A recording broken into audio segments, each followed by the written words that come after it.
అదే RTV app వార్తల్ని క్షణాల్లో చదివే అవకాశం ఉంటుంది. ఒక న్యూస్ పేపర్, ఒక టెలివిజన్ ఛానల్ మీ చేతుల్లో ఎప్పుడూ ఉంటాయి. నిన్న ఉగ్గపాడు చంద్రాయపాలెం గ్రామాల మధ్య ఉన్నటువంటి భూమి వివాదానికి, ఆ ఘర్షణకి ప్రభుత్వమే, ఫారెస్ట్ వారే బాధ్యత వహించాలని చెప్పి సిపిఐఎంఎల్ న్యూ డెమోక్రసీగా మేము డిమాండ్ చేస్తున్నాం. ఈ ప్రాంతంలో ఆదివాసీ గిరిజనులకు 400 ఎకరాల భూమిని 50 సంవత్సరాల క్రితం వీళ్ళకి పట్టా హక్కుల్ని కల్పించడం అనేటువంటిది ఆనాటి ప్రభుత్వం జరిగింది. ఈ భూమిని పంటలు పండక రకరకాల కారణాలతో, పేదరికంతో ప్రజలు కొంతకాలం సేద్యం చేసి దాన్ని బీడుగా ఉంచారు. ఫారెస్ట్ వారు ఏం చేశారంటే డిఎస్ఎస్ల పేరుతోటి ఈ భూమిలో ప్లాంటేషన్లు పెంచుతామని చెప్పి భూమిలో ప్లాంటేషన్ వేయటం జరిగింది.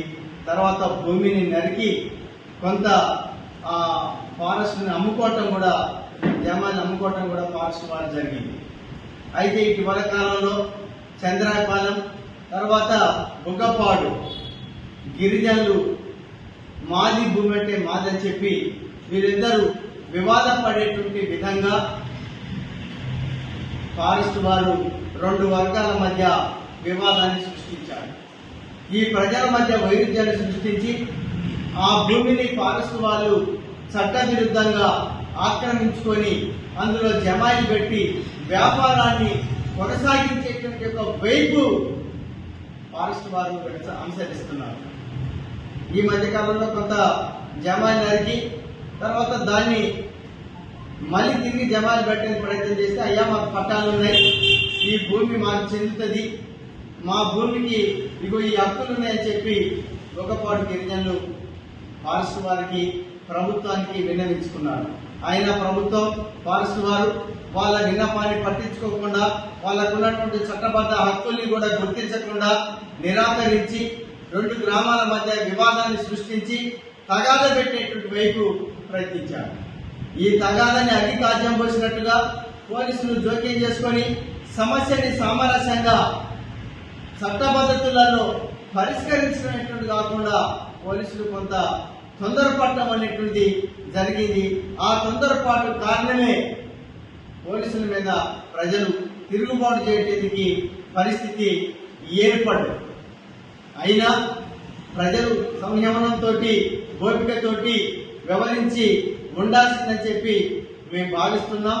తిరిగి ప్రజలు తొందరపడితే దాన్ని ఒక చట్ట పద్ధతులలో ఒక ఆర్డర్లో పెట్టాల్సినటువంటి పోలీసు వ్యవస్థ కూడా ఓపికతోటి వ్యవహరించకుండా తిరిగి గిరిజనుల పైన, ఆదివాసీ మహిళల పైన తిరిగి దాడి చేయడం, విచక్షణారహితంగా వాళ్ళని కొట్టడం, తిరిగి వందలాది మందిని జైల్లో, స్టేషన్లలో నిర్బంధించడం, తిరిగి వాళ్ళపై కేసులు నమోదు చేయడం అనేటువంటిది ఇది చట్టవిరుద్ధమైనటువంటి ఒక చర్యగా మేము భావిస్తున్నాం.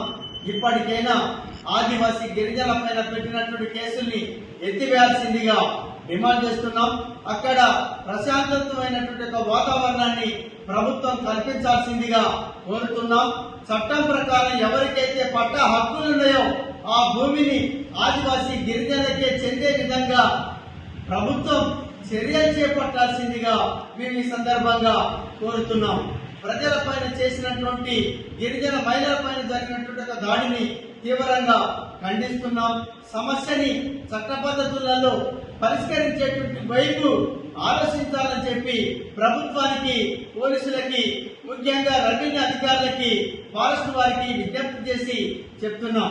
అట్లా కాకుండా దాడులే, దౌర్జన్యాలే, అక్రమ అరెస్టులతోటే వీళ్ళని వెనక్కి కొట్టొచ్చని చెప్పి ప్రభుత్వం వాదిస్తే అది అనేక సమస్యలకి, వివాదాలకి ఇంకా దారి తీయటానికి, లాండ్ ఆర్డర్ ప్రాబ్లం ఏర్పడేందుకు తోడ్పడుతుందని చెప్పి మేము భావిస్తున్నాం. ఇప్పటికైనా అటువైపు ఆలోచించకుండా సమస్యని సామరస్యంగా చట్ట పద్ధతులలో పరిష్కారం కోసం ప్రభుత్వం ఆలోచించాలని చెప్పి మేము డిమాండ్ చేస్తున్నాం. వారి పైన పెట్టినటువంటి కేసుల్ని తక్షణమే ఎత్తి వేయాల్సిందిగా మేము కోరుతున్నాం. మరిన్ని వీడియోస్ కోసం ఛానల్ ని సబ్స్క్రైబ్ చేయండి. లేటెస్ట్ అప్డేట్స్ కోసం వాట్సాప్ ఛానల్ ని ఫాలో చేయండి. అండ్ లింక్ డిస్క్రిప్షన్ లో ఉంది.